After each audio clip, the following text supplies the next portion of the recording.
Sa bayan ng Romblon, may isang makapangyarihan at respetadong pamilya na kilala sa pangalang Walker.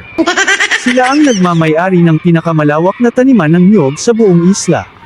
Mula bundok hanggang tabing dagat, makikita ang hanay-hanay na puno ng niyog na pag-aari ng kanilang pamilya. Wow! Ang pinuno ng pamilya ay si Don Marcus Walker, isang matagumpay na CEO ng kumpanyang nagluluwas ng iba't ibang produktong gawa sa niyog sa ibang bansa.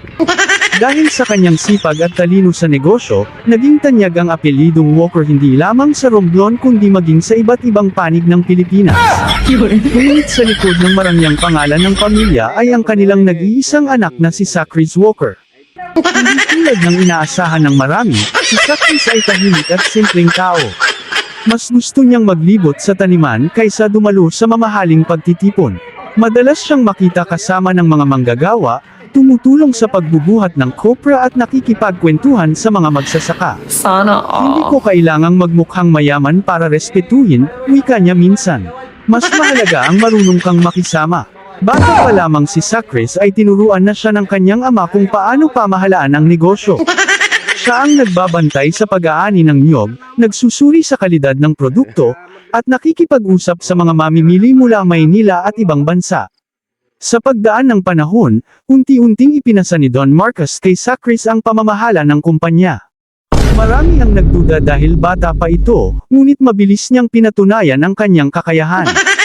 Nagkaroon siya ng mga bagong ideya upang mas mapalawak ang negosyo.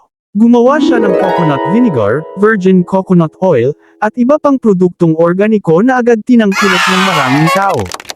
Dahil dito, mas lalong yumaman ang pamilya Walker at mas maraming taga-Romblon ang nabigyan ng trabaho.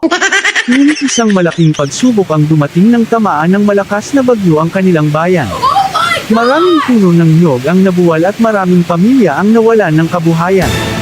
Sa halip na isipin lamang ang negosyo, hinuna ni Sacris ang mga tao. Sana all. Nagpagawa siya ng pansamantalang tirahan, namigay ng pagkain, at nagbigay ng libreng tulong sa mga manggagawa.